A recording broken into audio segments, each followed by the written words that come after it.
21 jours pour former une habitude. Tu l'as forcément entendu déjà au moins une fois. Les défis 21 jours, la règle des 21 jours, que ce soit sur Instagram ou YouTube.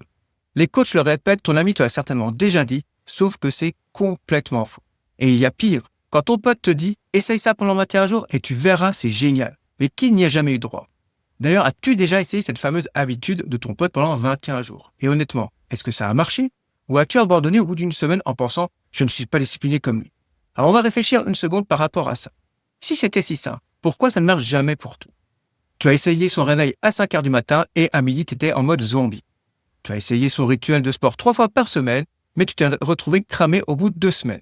Tu as voulu essayer son habitude d'alimentation saine, sauf que tu as abandonné rapidement par manque de temps et tu t'es fait livrer des repas chez toi.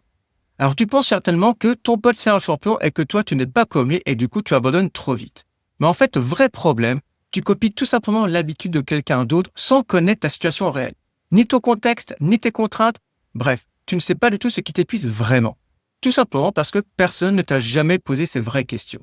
On t'a juste dit, fais comme ça, tu verras, c'est génial. D'ailleurs, une étude de Lally et Wardle en 2009 a montré que former une habitude prend entre 18 et 254 jours selon les personnes. Tu as bien entendu, entre 18 et 254 jours. Et la moyenne, c'est 66 jours. On est quand même bien loin des 21 jours qu'on entend régulièrement. Alors pourquoi? Tout simplement parce que, comme on l'a dit précédemment, ça dépend complètement de toi, de ta situation, de ton contexte et de tes contraintes. Et voilà pourquoi tu échoues, pas par manque de discipline, mais parce que tu appliques une solution universelle à une situation ultra personnelle. Marc, notre cher CEO de 45 ans, a essayé l'habitude d'un de ses potes pendant 3 semaines. Et bien sûr, ça n'a pas fonctionné. Personne ne lui a jamais demandé ce qui lui était réellement possible. Et pendant 5 ans, j'ai accompagné des dizaines de personnes, que ce soit dans la gestion de poids, mais également dans l'entrepreneuriat. Et voici ce que j'ai observé aussi bien chez eux que chez moi d'ailleurs. Les meilleurs résultats arrivaient quand on commençait tout simplement par comprendre notre propre situation. Pas en copiant, pas en appliquant une recette soi-disant miracle, mais en se connaissant d'abord. Ensuite, seulement on peut adapter les habitudes. Et là, ça tenait 9 mois, 1 an, 2 ans, bref, ça tenait de manière beaucoup plus durable. Et c'est là que ça change en fait. Parce que ton pote qui se couche à 22h, c'est bien, tant mieux pour lui. Mais toi, tu es peut-être différent. Peut-être que ta journée n'est pas la sienne. Peut-être que tes horaires ne sont pas les siens. La vraie question n'est pas comment je tiens 21 jours, mais quel système me correspond vraiment. Alors bonjour et bienvenue dans ce nouvel épisode d'Esprit Léger, le podcast des 4 dirigeants et entrepreneurs qui veulent performer sans s'épuiser.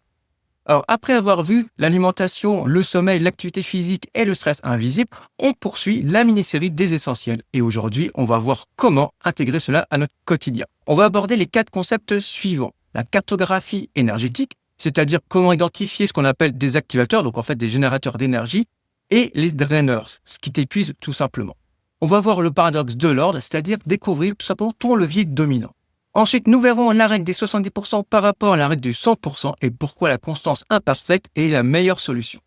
Et ensuite, le système des 3 versions, la version habituelle, la version adaptée, la version minimaliste. Commençons par le concept numéro 1, qui est la cartographie énergétique.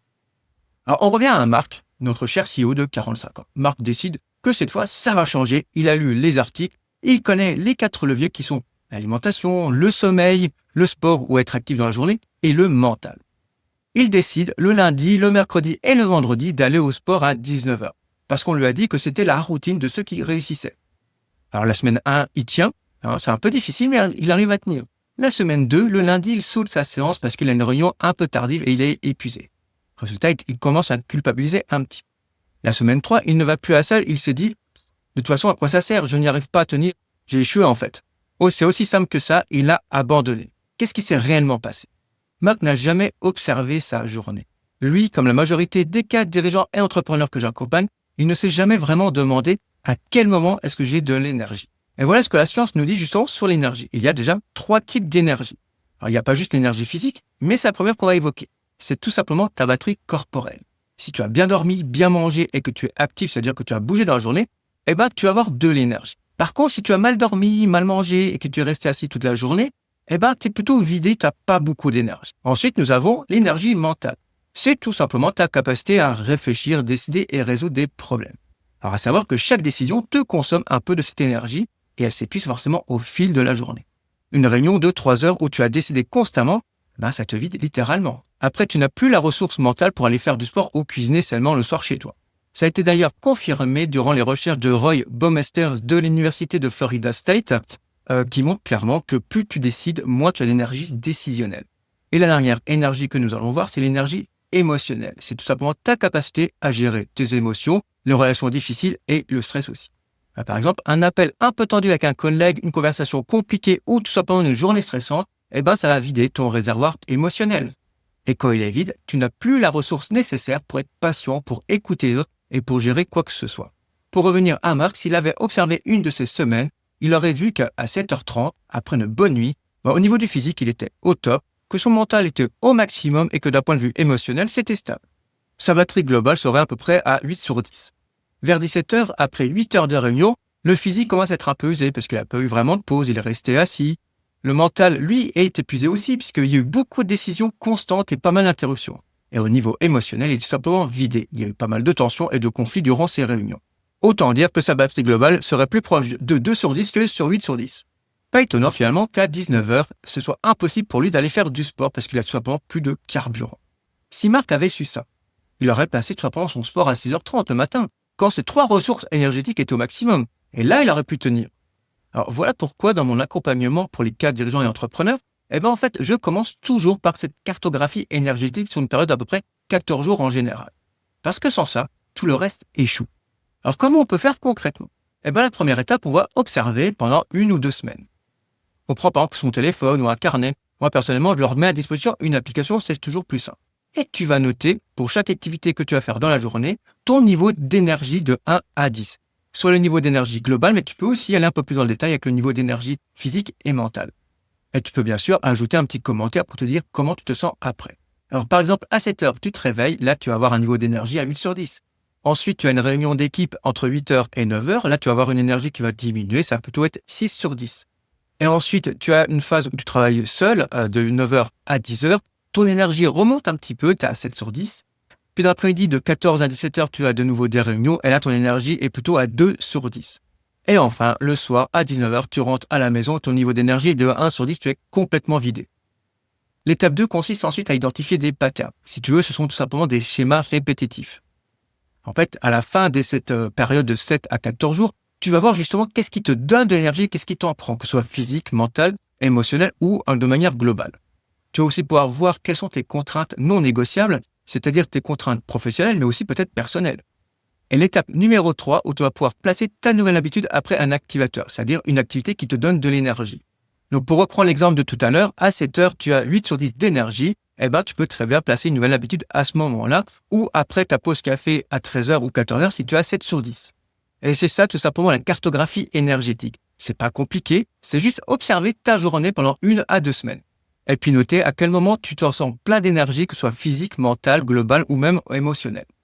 À quel moment tu es vidé, mais aussi quelle activité te recharge, quelle activité te draine ou t'épuise tout simplement. Et d'un coup, tu sais tout simplement où placer tes nouvelles habitudes. C'est-à-dire pas au hasard, ni comme sur Instagram, ni en copiant un de tes amis, mais tout simplement en fonction de ton réservoir énergétique à toi. Alors retiens ceci, place ta nouvelle habitude après une phase d'activation et jamais après une phase qui te prend de l'énergie. Ça, c'est la règle numéro 1.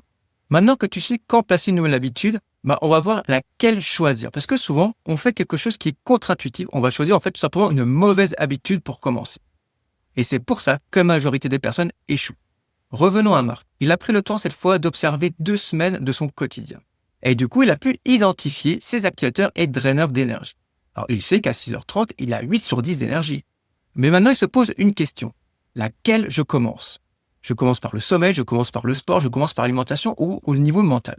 Son choix est fait, il décide d'aller au sport le matin à 6h30, c'est sa nouvelle habitude. La semaine 1 et 2, ça va, il arrive à tenir. La semaine 3, il commence à fatiguer, son sommeil est un peu dégradé. Et la semaine 4, il abandonne, c'est trop dur, j'en ai marre de me lever le matin pour une séance à 6h30. Mais a-t-il choisi la bonne habitude pour lui en premier ? Parce qu'en fait, il y a quelque chose qui est important qui s'appelle le levier dominant.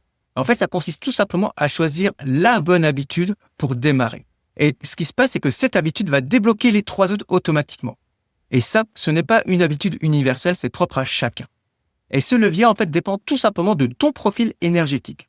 À partir de différentes études et de retours terrain, j'ai pu justement identifier 4 profils principaux. Et à chaque profil, il y a un levier complètement différent. Le premier profil, je l'appelle zombie. Pourquoi ? Parce que tout simplement, tu te réveilles dans le brouillard, tu n'as pas de clarté avant 10h, mais tu es hyperactif le soir.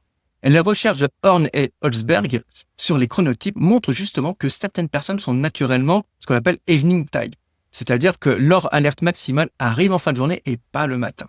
Alors ton levier dominant, ça va être le sommeil. Quand tu dors mieux, ton brouillard mental disparaît et d'un coup, ton énergie remonte, ton alimentation s'améliore, tu as moins de fringales par exemple, ton mental s'apaise et tu as envie de bouger beaucoup plus naturellement. Le deuxième profil, c'est le pic glycémique. Ton énergie fait un peu le yo-yo. Tu as d'énergie à 10 sur 10 à 8 heures, 3 sur 10 à 10h30, à midi, tu es de nouveau à 10 sur 10, à 16h, tu es à 2 sur 10, bref. Et une étude d'un réseau dans le journal international de l'endocrinologie montre que ce ne sont pas juste les niveaux de glucose moyens qui comptent, ce sont les fluctuations glycémiques qui affectent directement la capacité cognitive et le mental. En gros, les fluctuations aiguës, c'est-à-dire les pics et les creux d'énergie, impactent notre performance cognitive plus que la glycémie moyenne elle-même. Alors bref, tout ça pour dire qu'en fait, ton levier dominant à ce moment-là, c'est l'alimentation. Quand tu stabilises ta glycémie avec les protéines, du bon gras et les fibres, et donc tu limites le sucre simple par exemple, ton énergie devient linéaire, c'est-à-dire beaucoup plus stable et constante. Et ensuite, ça va impacter ton sommeil qui va s'améliorer, tu n'auras plus cette instabilité nocturne, ta clarté mentale revient et tu retrouves de l'énergie pour bouger. Profil 3, le sédentaire. Tu es assis par exemple 10 heures par jour, tu te sens lourd, engourdi émotionnellement et ton corps crime en silence. Alors petite parenthèse, j'ai fait un épisode qui s'appelle l'effet marécage justement sur la sédentarité et comment y remédier en appliquant tout simplement la théorie du docteur James Levine sur le NEAT. Pour compléter l'approche justement du NEAT, ici on va s'intéresser à l'approche du docteur John Ratey, qui est tout simplement un neurologue d'Harvard. Alors, il a écrit un livre entier justement sur ça, sur comment l'exercice transforme le cerveau. Sa découverte clé, c'est tout simplement que 20 minutes d'exercice créent un changement émotionnel et cognitif immédiat. L'exercice, en fait, va augmenter deux molécules dans ton cerveau qui sont la BDNF et le GABA, qui sont tout simplement deux neurotransmetteurs anti-stress. Et une méta-analyse de Nature en 2020 le confirme. Même un léger mouvement réduit la dépression et l'anxiété. Alors, pour revenir finalement à ce levier dominant, c'est tout simplement le mouvement. Donc, quand tu bouges 20 minutes, ton mental s'apaise, ton appétit se régule et ton sommeil s'améliore. C'est comme redémarrer tout simplement ton système. Et enfin, le quatrième profil, c'est celui de l'hyperactif mental. En fait, c'est celui qui a un cerveau H24 en mode ébullition. Je ne sais pas si tu connais, moi j'ai vécu pendant des années. Et même la nuit, en fait, on pense à 10, 15, 20 choses à la fois et nos émotions sont totalement volatiles. Jon Kabat-Zinn, justement, a développé la réduction du stress par la pleine conscience, qui consiste à 8 semaines de méditation simple pour réduire le stress, l'anxiété et la rumination. Alors, le mécanisme est assez simple, c'est qu'en fait, la méditation va réduire l'activation de notre amygdale, qui est tout simplement le centre du stress. Et donc là, le levier dominant, c'est tout simplement le mental. On va essayer de l'apaiser, que ce soit par la méditation ou simplement le calme. Et quand on calme notre esprit, avec de la méditation, de la cohérence cardiaque, la marche méditative, par exemple, donc là que j'ai parlé lors du dernier épisode, que tu peux voir tout en haut sur YouTube, ton système nerveux parasympathique s'active. Et ensuite, ton sommeil s'améliore, ton appétit revient, tes émotions se stabilisent et même ton énergie physique devient beaucoup plus linéaire et beaucoup plus stable. Alors pour savoir quel est ton levier dominant, tu peux te poser ces 3 questions. La première question que tu peux te poser, c'est est-ce que ta journée énergétiquement, c'est plutôt le brouillard le matin et l'hyperactivité le soir, donc dans ce cas, tu es plutôt en profil zombie, que tu es en mode yo-yo de manière constante, dans ce cas, c'est plutôt le pic glycémique, ton profil, que tu es en fatigue persistante et que tu as aucune envie de bouger, là, tu es plutôt profil sédentaire, ou sinon que tu as le cerveau qui tourne H24 avec des émotions instables. Dans ce cas, c'est le profil hyperactif mental. Donc ça, c'est pour la première question. Ensuite, tu vas pouvoir te poser cette deuxième question. Est-ce que ton plus gros problème énergétique actuellement, c'est que le matin, par exemple, tu es trop lent? Dans ce cas, tu vas être plutôt sur le profil zombie. Que tu as une instabilité toute la journée. Là, c'est plutôt le profil pic glycémique. Que tu as une lourdeur corporelle. Là, c'est le profil sédentaire. Et enfin, que ton esprit ne s'arrête jamais. Là, tu es hyperactif mental. Et enfin, la dernière question que tu vas pouvoir te poser, c'est que quand tu vas mal énergétiquement, qu'est-ce que tu fais de manière instinctive? Est-ce que tu recherches plutôt à dormir, te reposer? Dans ce cas, c'est le profil zombie. Est-ce que tu vas aller rechercher du sucre et du café? Là, tu es en mode pic glycémique. Est-ce que tu vas plutôt vouloir t'allonger et éviter de bouger? Là, c'est le profil sédentaire. Et enfin, est-ce que tu recherches le silence et l'isolement? Dans ce cas, c'est le profil hyperactif mental. Une fois que tu as répondu à ces 3 questions, demande-toi quel profil revient le plus souvent. Et celui qui revient le plus souvent, c'est tout simplement ton levier dominant. Alors pour Marc, après ces 3 questions, il se rend compte qu'il est un zombie, enfin un profil zombie. Le brouillard le matin, c'est sa vraie problématique, pas le sport en fait. Et son levier dominant, du coup, c'est le sommeil. Donc au lieu de commencer par le sport, il va tout simplement commencer par se coucher à 22h30 et se réveiller à 6h30, avec une chambre plongée dans le noir, et il va limiter le téléphone 1 heure avant d'aller au lit. En fait, c'est tout simplement la seule habitude qu'il va faire pendant 4 semaines. Et au bout de 4 semaines, son sommeil est devenu beaucoup plus stable et son brouillard mental a disparu. Et regardons ce qui s'est passé pour Marc sans qu'il le fasse exprès. En premier lieu, son énergie du matin est remontée. Il a envie de bouger, il fait du sport naturellement. En 2, son sommeil s'est amélioré. Son appétit se régule naturellement et il mange mieux sans effort. Et en 3, son mental s'apaise. Il gère mieux le stress. Résultat, en fait, en 4 semaines, 4 habitudes se sont améliorées, mais en se focalisant sur une seule. Et en fait, c'est ça le paradoxe de l'ordre. Tu ajoutes moins et tu obtiens plus. Parce que tu as identifié tout simplement ton levier dominant et pas celui d'un magazine. Alors, retiens ceci pour le concept numéro 2. Il y a une hiérarchie d'habitudes. Tu trouves ton levier dominant et le reste va suivre tout simplement. Alors maintenant que tu sais quand placer une habitude et laquelle placer en priorité, il y a un piège qu'on a tous fait au moins une fois. Penser que parfait, c'est l'efficacité. Mais en fait, c'est l'inverse. Alors revenons à Marc. Il a identifié son levier dominant, le sommeil. Parce que lui, c'est typiquement le profil zombie. Alors, il commence à se coucher à 22h30, il se réveille à 6h30, dans une chambre obscure et pas le téléphone 1 heure avant d'aller au lit. La semaine 1, tout est parfait, il le fait 7 jours sur 7, ça tient nickel. La semaine 2, pareil, c'est parfait, il a tenu 7 jours sur 7. Mais la semaine 3, le jeudi, il a une réunion qui s'étire et il se couche à 23h. Il panique en disant « Zut, j'ai loupé, je me suis couché une demi-heure en retard ».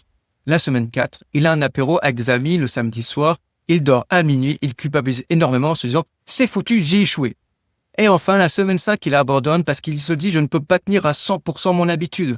Et toi, ce qu'il vient de dire, je ne peux pas tenir 100%. Et c'est là son erreur. Il a visé le 100%. Et c'est pour ça qu'il a échoué.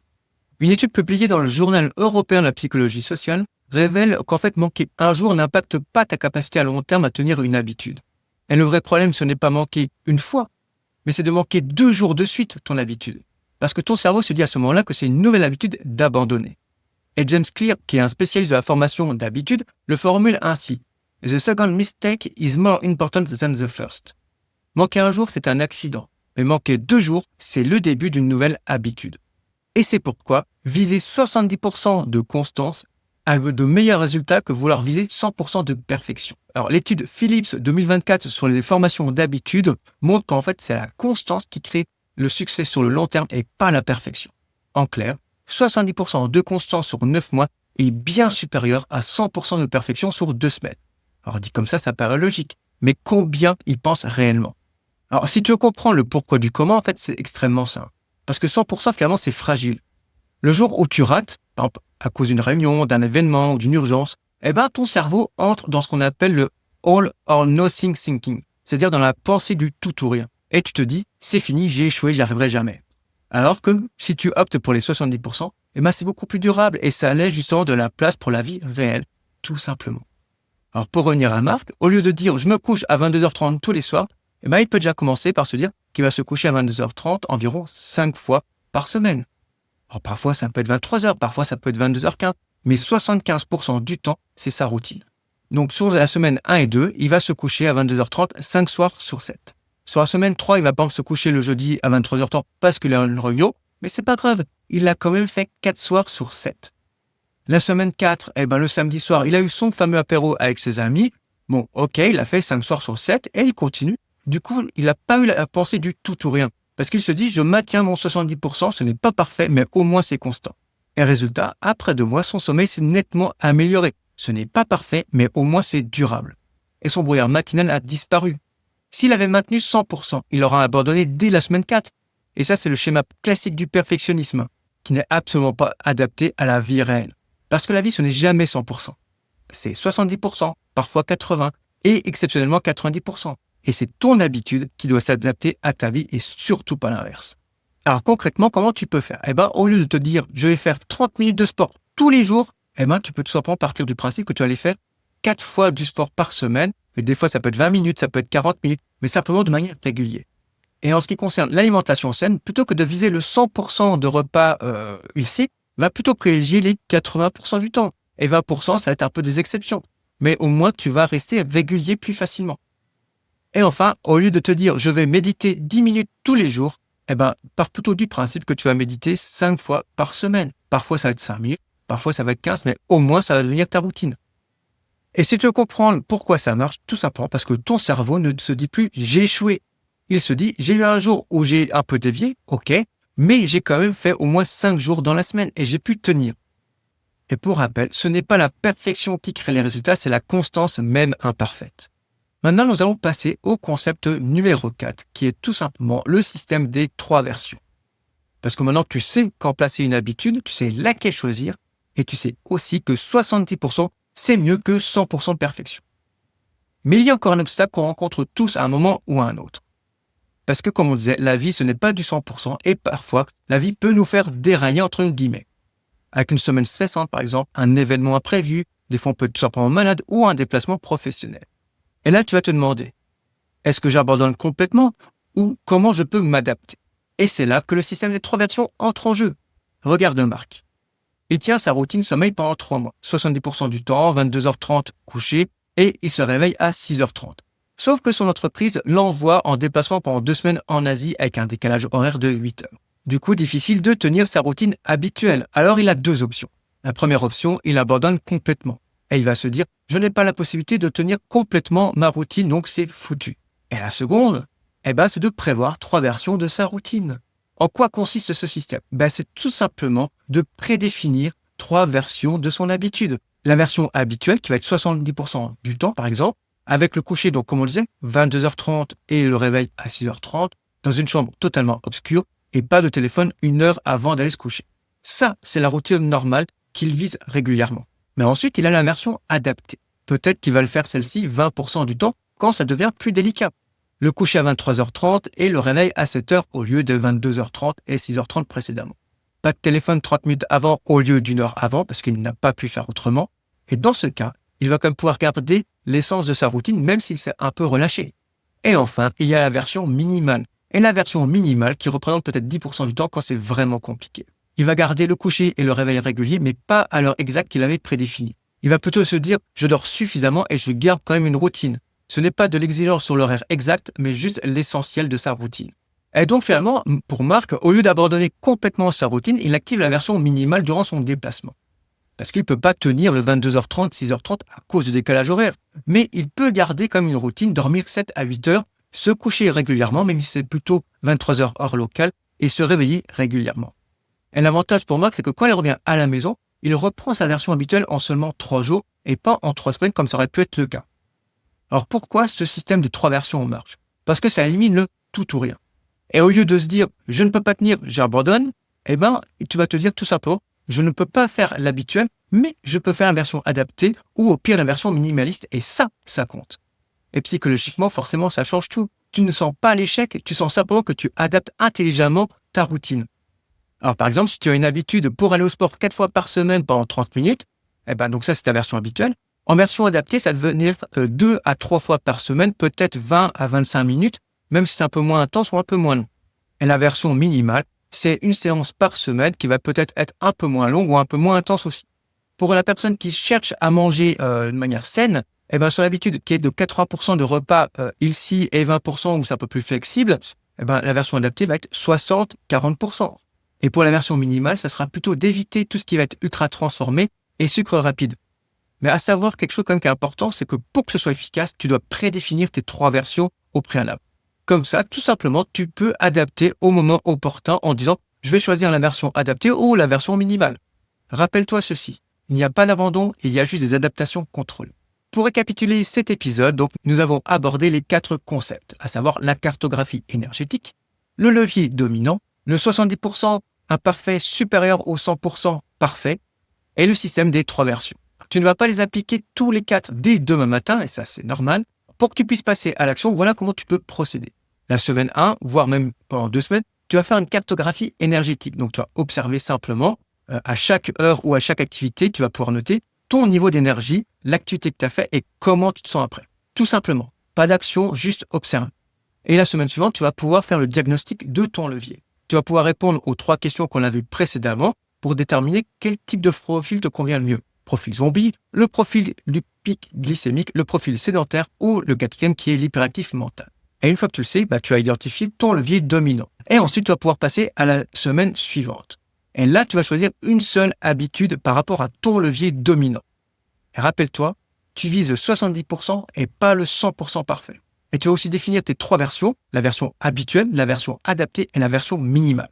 Comme ça, si la vie te complique un peu les choses, tu as ton plan B, voire même ton plan C qui est déjà prédéfini. Alors maintenant, ce que tu veux que tu retiennes quand même, c'est que tu n'es absolument pas faible parce que tu n'as pas tenu tes résolutions.